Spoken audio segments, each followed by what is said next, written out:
Boss reality show season 7 మాయాస్త్రాన్ని పొందేందుకు రెండో ఛాలెంజ్తో big boss అయితే అందరి ముందుకి వచ్చేసారు. మలుపులో ఉంది గెలుపు అంటూ స్పింగ్లో ఉన్న విధంగా మలుపులు తిప్పుతూ కాళ్ళని చేతులని ఆడించాల్సి ఉంటుందంటూ బిగ్ బాస్ చెప్పుకుంటూ వస్తారు. ఈ ఛాలెంజ్ లో గెలిచిన వారికి మాయాస్త్ర నుండి మరో కీ అయితే దక్కుతుంది. అలా ఇద్దరు టీమ్స్ నుండి ఒక్కొక్కరుగా వస్తారు. మొదటిగా ప్రియాంక మరో టీం నుండి గౌతమ్ రావడం జరుగుతుంది.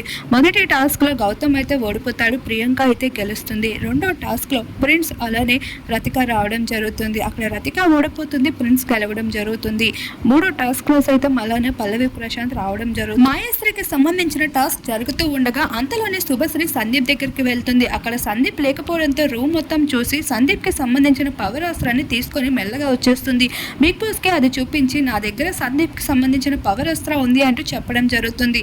అయితే ఈ పవర్ అస్త్రం మాయాస్త్ర టాస్క్ కి సంబంధించిన విషయం ఏంటంటే వాటిలో ఎవరు గెలిచినా వాటిని మనం దొంగలించవచ్చు అంటూ బిగ్ బాస్ చెప్పుకుంటూ వస్తారు.